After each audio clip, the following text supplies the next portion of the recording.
Hello friends, my name is Shivam from DevOps Schools and I will help you to enable your learning process in various technologies of DevOps, artificial intelligence, machine learning, big data and many more.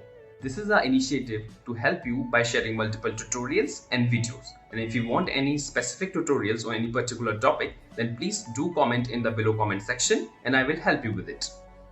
Also, please subscribe to our premium services on YouTube, which will give you access to more content and videos to enhance your knowledge about all these topics.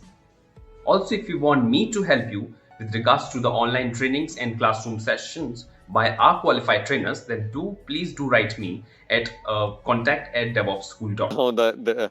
Oh, so I'm really sorry for that. I clicked over somewhere else and it has closed it.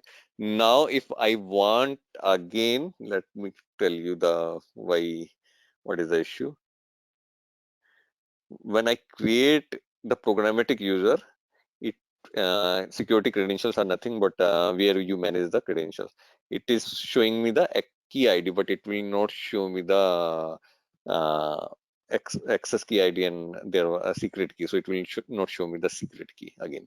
So secret key is only one time visible when you are creating the programmatic user. It will not be visible a second time. So that is how it works, right?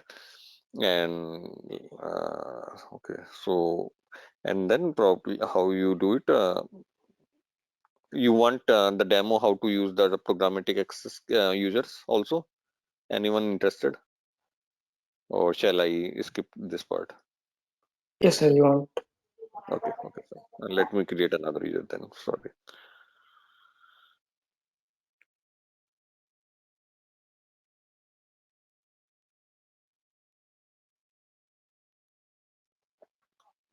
What I'm doing.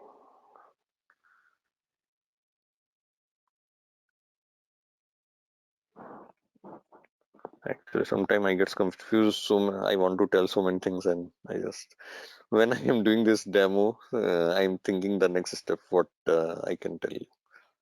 So sometimes it happens when you need to cover a lot of information in less time.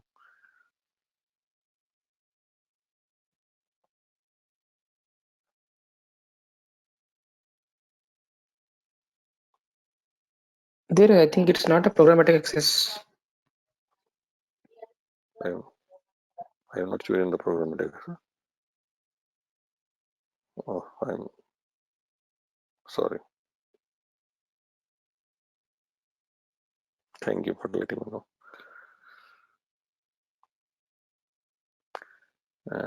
Next review and create user. Once you create the user, so this is my access key and this is my secret key.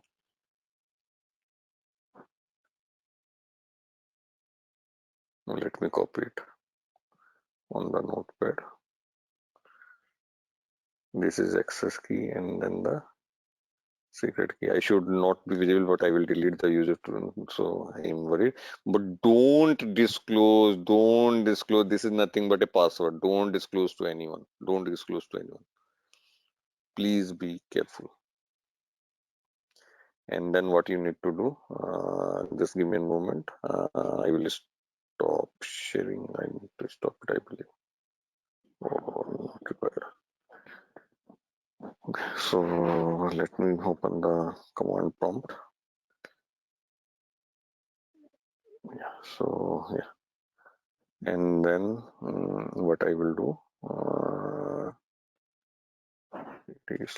yeah, and then what I will do, so you need to install the AWS CLI on your system to use the programmatic access through the command prompt. You can use it in your program also. You can embed those keys in your Python program, your .NET program, or a Java program.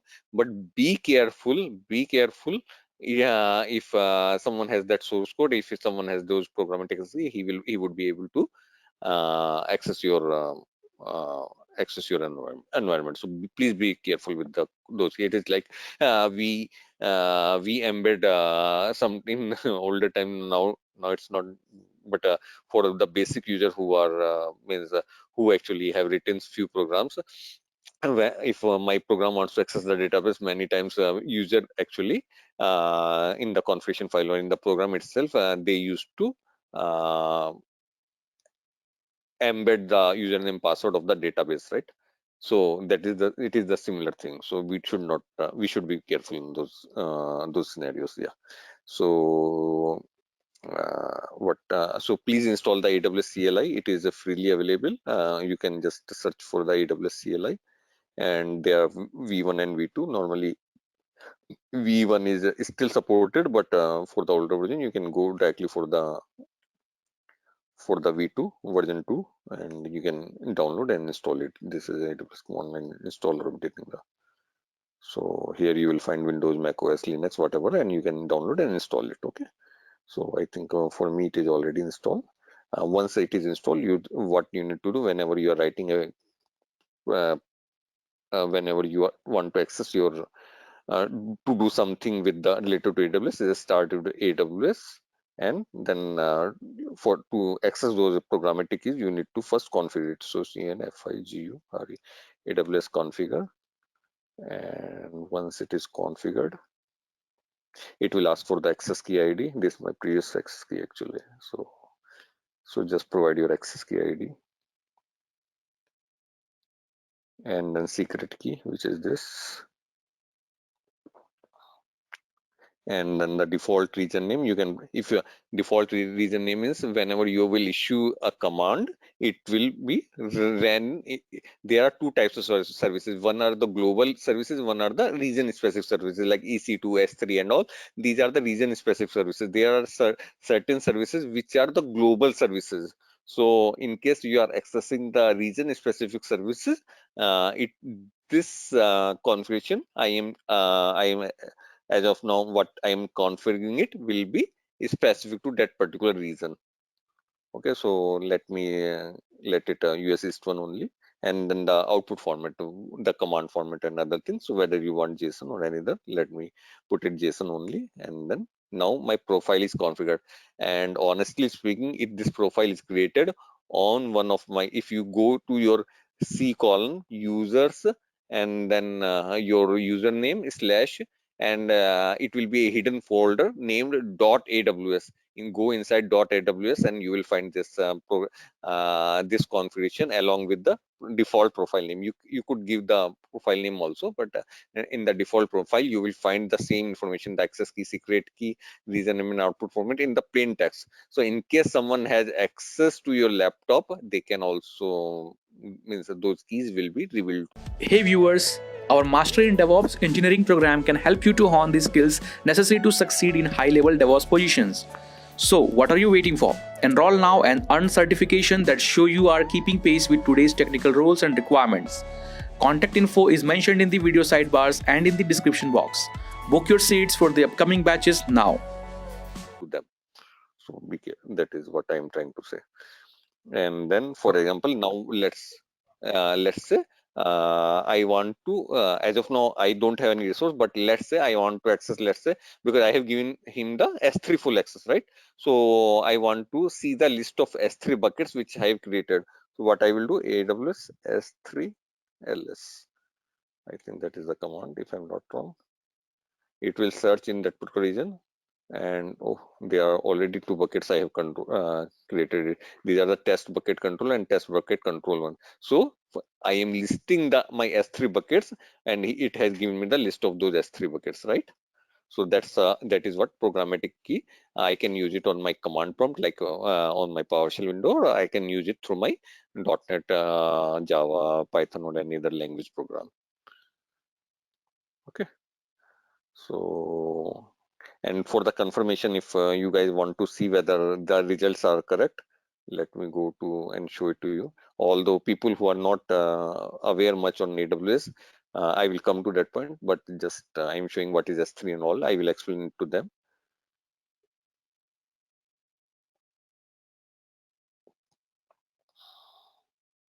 So don't worry about it. I will tell what is S3 and what do you mean by S3 bucket. But see, these are the two buckets it was showing, right? So Guys, till now, any question? Here we, So this is Sachin here. So I have one yeah, question. yeah, Uh, Sachin.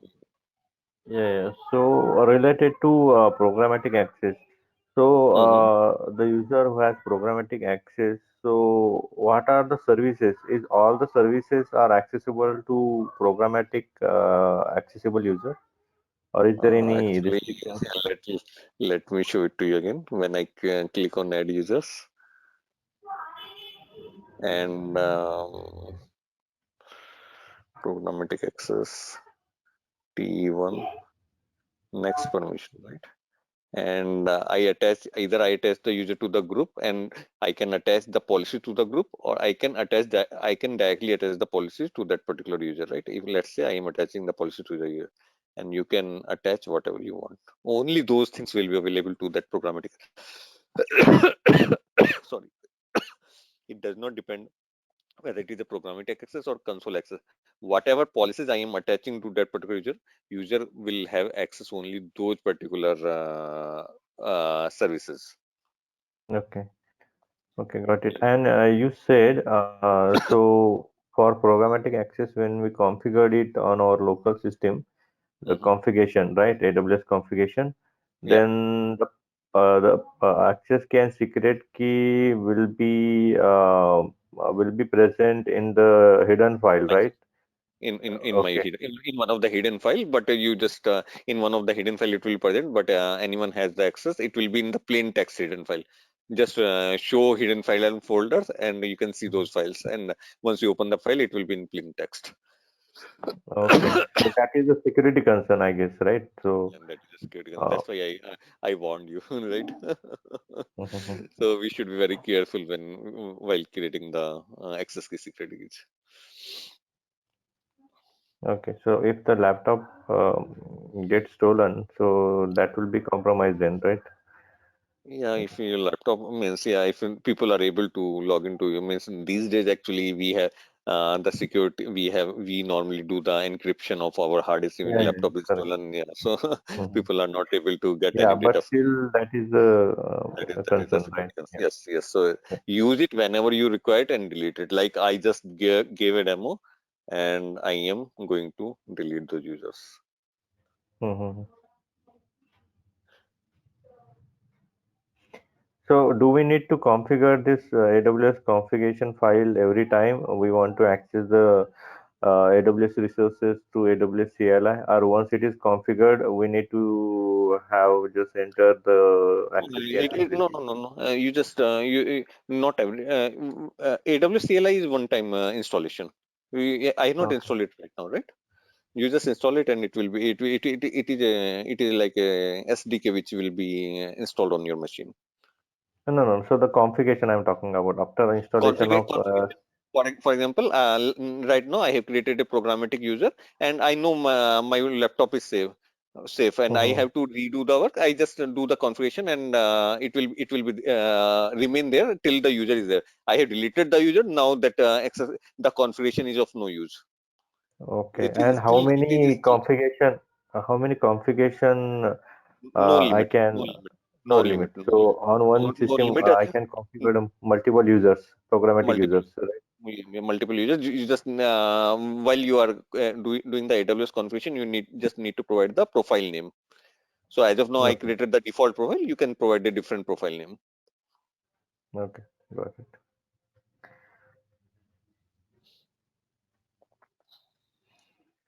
Okay, guys. So again, let's not. So now once I have explained to what are the users, then let me go to the policies. So policies, I just explained what are the policies we attach. These are all AWS provided policies. These are the standard policies, right? So like S3. Hey viewers, trying to get into DevSecOps? Enroll for our DevSecOps certified professional programs and earn the certification that shows you are fit for these technical roles and requirements. Contact info is mentioned in the video sidebars and in the description box. Book your seats for the upcoming batches now. I have given you the demo of S3 full access, EC2 full access. These are the policies AWS provided. We while we are creating the users, whether it is a programmatic access or a or a console user, we normally attach the policies to the user so that user will have the boundaries or will have the permission only to use those resources, right? So that is how these policies are there. We can create custom policies also. What is user is allowed to, let's say, in what I will do, we have two options, visual editor and JSON. If I am expert, I can directly go and write in JSON those policies, or if I'm not, I can use the visual editor also. In turn, it will be JSON only, and I can choose the service. So for example, I just want to create that policy. Actually, it is a very advanced concept. So if people are not able to grab it, just I will for our practitioner exam, this will not come in the exam also, so don't worry about it. But people who are interested, I will take only 5 minutes for the explaining these things.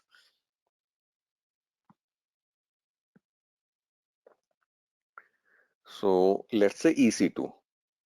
Now what I want to do in the EC2, what access level I want to give it to the user. Only he can list it. So he will have the access only all EC2 actions, whether we want all EC2 actions or certain, let's say list one, right? Even in list, what type of list user can do? You can see these are all the things, whether user can do the attribute, describe, whether you can select or deselect. Those are the permissions. So these are the permissions you can select and deselect, right? Then the resources, what type of resources user has access?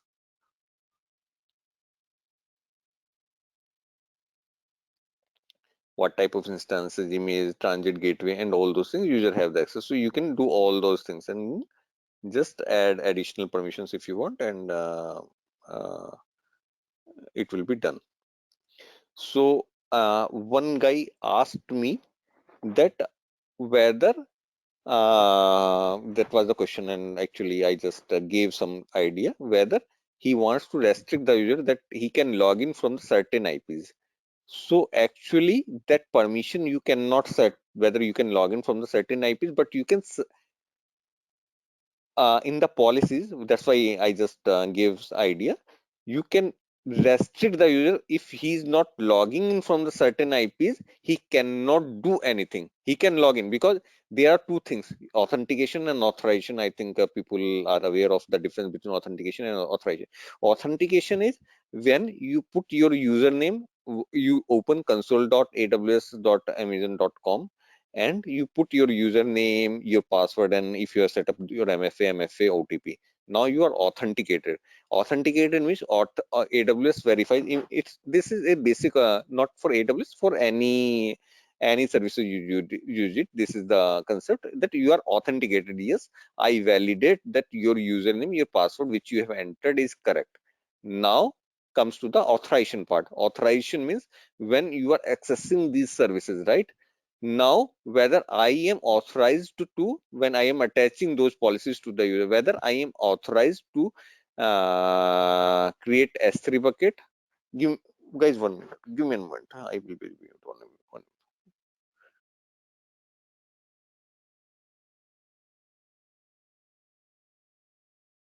So whether I am authorized to create an EC2 bucket or the S3 bucket, from where I am authorized, whether certain restriction, what type of S3 buckets I can use. So those conditions I can put in my policies. So I am authenticated but not authorized to do certain things if I am not meeting those criteria. So I think now must be clear. So if I go to JSON, still I have not chosen it, I believe. So if I choose it,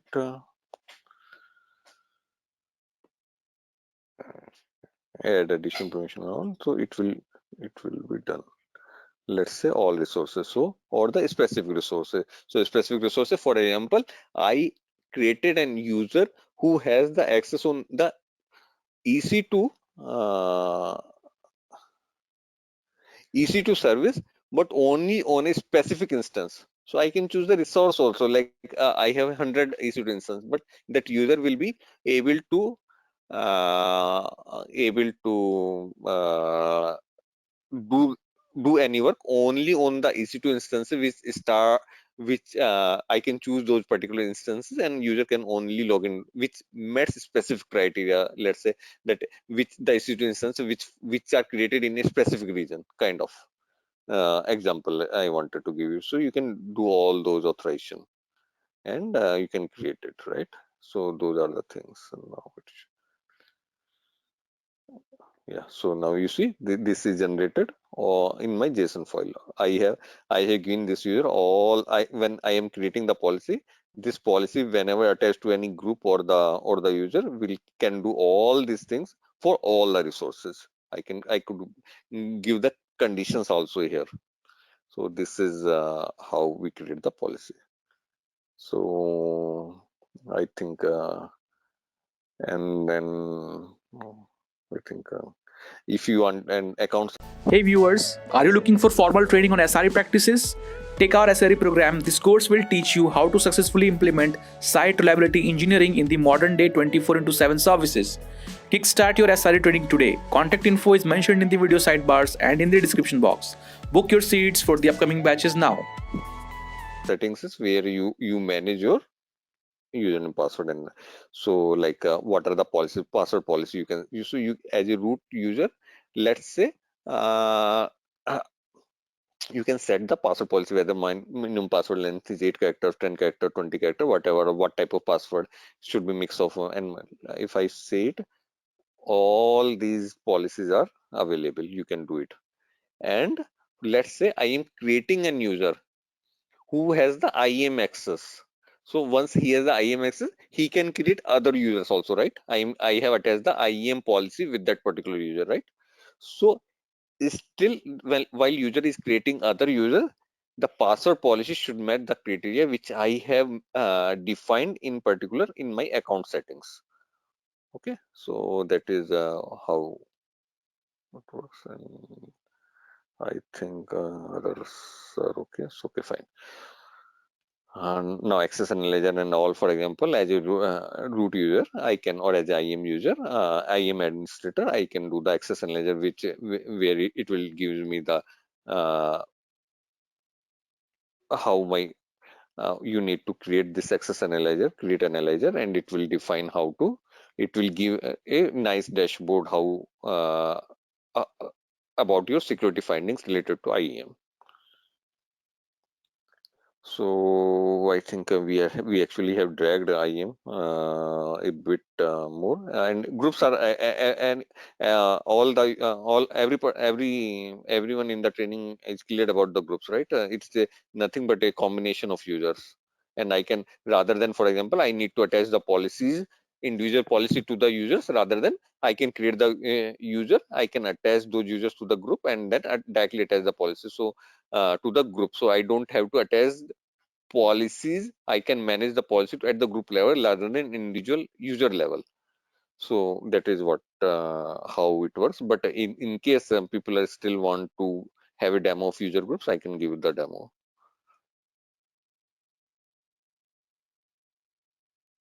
Okay, so I think people are fine with it. Yeah, so now I think next concept is S3 bucket or EC2 instance.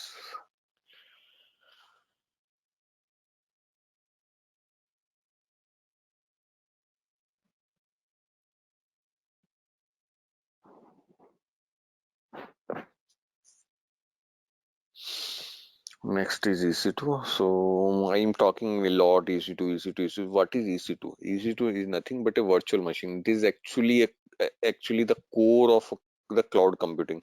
It nothing but a resource, a machine which is procured by you. So guys, till now, if I'm moving to EC2, before that, if anyone has any question, please ask.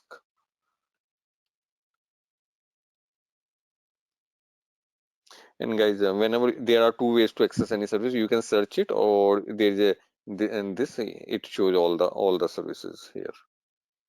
So these are the categories of the services, and inside that, if you manage it, it will show the services. I remember the service name, that's why I just search it. But for example, in the compute, so these are all the computer services offered by AWS, like EC2 Batch, App Runner, Image Builder, EBA, Elastic Beanstalk, Lambda, Lightsail, and all those things. Yeah.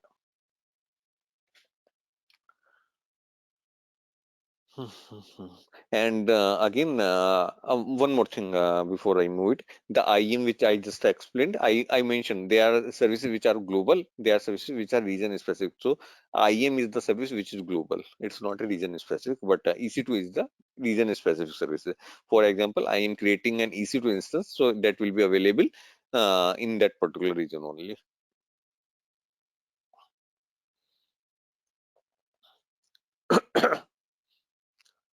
So I go to the instances and let me create an instance. Launch instance.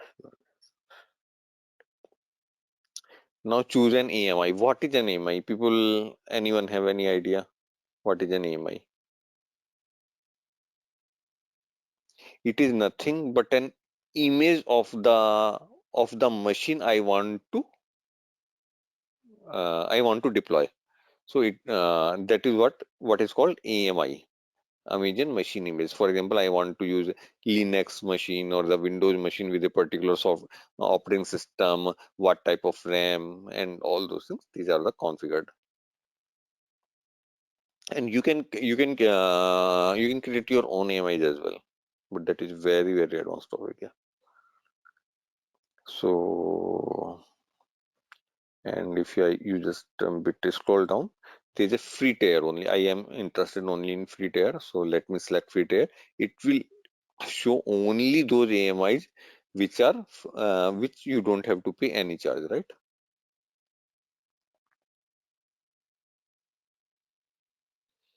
And let me choose on what you want to. Let me choose a Windows instance. So which one?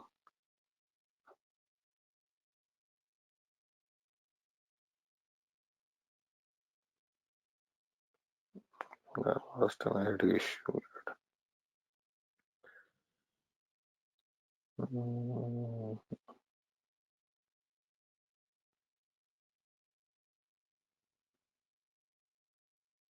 Yeah, Microsoft Windows Server 2012 R2 base. Let me create this. Okay. So I am creating this instance. Now this is the type which is free tier available. Even you are creating you have chosen in the previous free tier only. So those are the AMIs which have some free tier option. But this is the T2 micro. So if you go to you can go and if you search it in AWS site, what is T2 micro? So T2 micro is nothing how much RAM and how much hard disk and all those things it will have it. So only this T2 micro is free tier eligible. If you choose any other type, any other instance type, it will be chargeable. And for the practitioner exam, please there will be questions based on the instance types, so just give some base focus on that. And like it is showing, it will have one CPU and 1 gig of memories, and EBS instance storage is EBS only, and network performance low to moderate and all those things. So it is showing the basic what it will provide once you procure once you deploy this instance. Sorry. Next, you can review and launch. It will take default configuration, or you can go to the next configuration instance details. Number of instances, obviously one.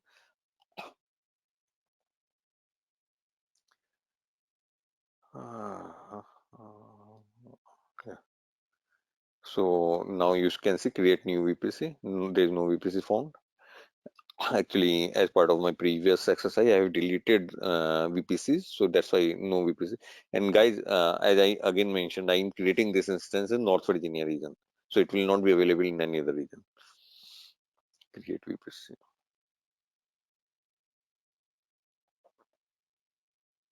I will choose as of now default options only. and I will give the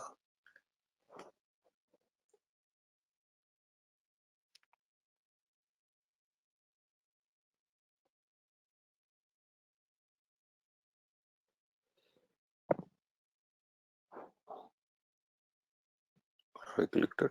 Okay, you have to provide the CDR range also.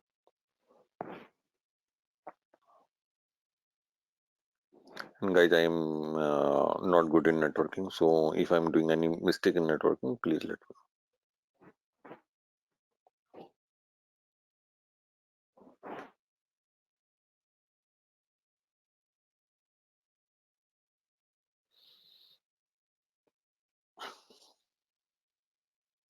Now my and this is in this CDR my VPC is created. Now okay, so let me refresh it.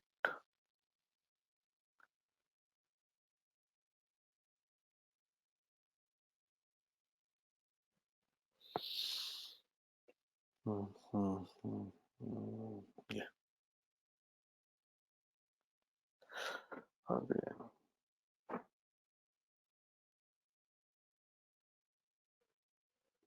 And I believe people, I think there are few of the people have already done these exercises, right?